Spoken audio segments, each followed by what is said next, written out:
তো গাইস সবাইকে good morning. তো আজকে আমি বাড়ি আসলাম, বাড়ি এসে দেখো বাড়িটা কতটুকু হচ্ছে তোমাদের কাছে শেয়ার করব।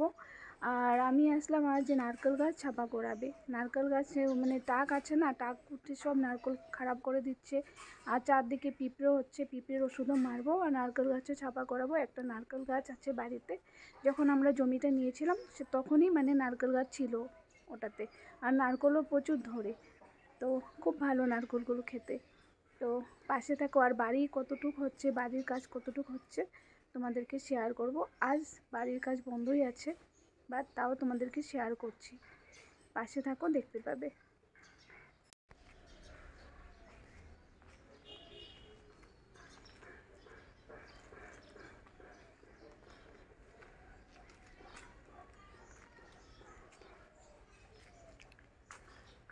তো গাইস দেখতেই পাচ্ছ বাড়িতে আজ কাজ হচ্ছে না। তো মানে কি চারদিকে ওয়ালগুলো দিয়েছে না, তো ওরা বলছে যে কতদিন একটু শুকাতে লাগবে তারপর কাজ করবে। তো দেখতে পাচ্ছ এটা আমার ড্রয়িং রুম হবে।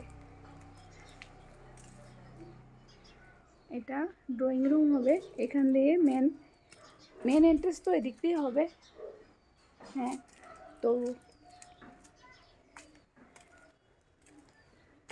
দেখতেই পাচ্ছ। তো এটা হবে টয়লেট বাথরুম।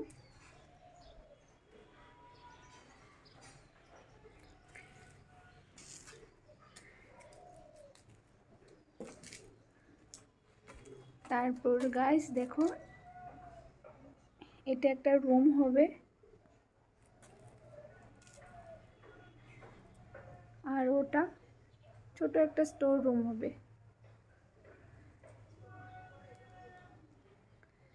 তারপর গাইস এটা একটা রুম হবে।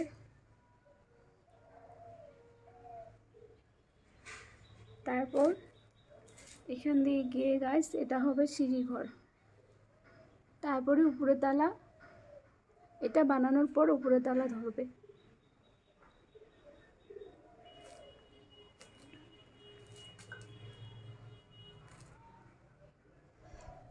তো নিচে গাইস নিচে একটা রুম, এই একটা দুটো, ওই একটা তিনটো, আর এখানে ল্যাট্রিন বাথরুম হচ্ছে, আর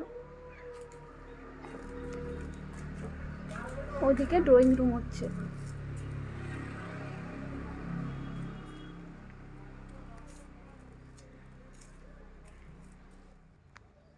তো বন্ধুরা দেখো নারকেল গাছ পরিষ্কার করার লোক এসে নারকেল গাছে উঠেও গেছে আর পরিষ্কার করতে শুরু করে দিল। তো কি আর বলবো, এতটা কষ্ট লাগছে জানো তো। মানে এই যে কটা নারকেল হয়েছে, বাট অনেকগুলো নারকেল তোমার টাকে খেয়ে দিয়েছে। হ্যাঁ, টাক না কি বলে, ওই যে দেখো তোমরা দেখতেই পাবে। তো আরও অনেক আছে, তো সবগুলো টাকে খেয়ে দিয়েছে। জানি না ওটা টাক বলে না কি বলে, তো টাকেই বলে নিশ্চয়। তো হাজব্যান্ড আমার বরমশাই একটু লবণ দিয়ে দিচ্ছে, এত পিঁপড়া চারদিকে। হ্যাঁ, আর টাকের জন্য তো মানে নারকেলগুলো রাখাই যাচ্ছে না। আর 3-4টা ডাব ছিল, তো এগুলোও পাড়া হয়েছে, যদিও ফেটে গেছে। তো কি বলবো, এতটা কষ্ট হচ্ছে। দেখো কতগুলো নারকেল এইসব মানে এইভাবে নষ্ট করলো নারকেলগুলোকে। তো ওদেরকে তো কিছু করাও যাবে না, তাই না?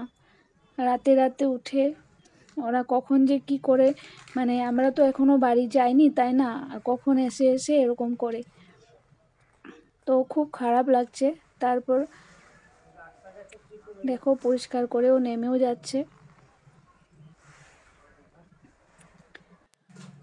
তারপর বর্মশাই ওয়ালের চারদিকে একটু জল মারে দিচ্ছে, জল না মারলে নাকি খারাপ। তো বানানো হয়েছে 4-5 দিন হয়েছে, তো 4-5 দিন থেকে জল মারছে। তো যাদেরকে আমরা কন্ট্যাক্ট দিয়েছি ওরাও এসে মারে। তো আজকে যখন বর্মশাই গেল, যে বললো যে আমি একটু মেরে দিই জল।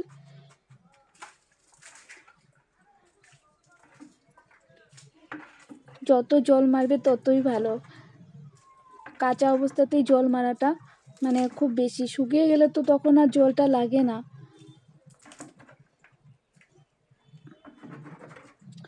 তো জল মারার পর আমরা বাড়ি চলে আসলাম। আসার সময় একটা পেঁপে নিয়ে আসলাম। পেঁপে এতটা মিষ্টি, পেঁপেটা খেতে কি বলবো, বড়মশাই কাটলো এসে, এত মানে বলে বুঝাতে পারবো না, এতটা মিষ্টি। আর ওইদিকে দেখো আমাদের হ্যাপি বসে আছে, ও মানে কিছু খাবে না, বসেই আছে চুপ করে। আর দেখো গাইস, এই যে দেখো নারকেলটা দেখো, মানে দেখতে যতটা ভালো, খেতেও অতটা মিষ্টি, মানে খুব ভালো নারকেলটা, কি বলবো।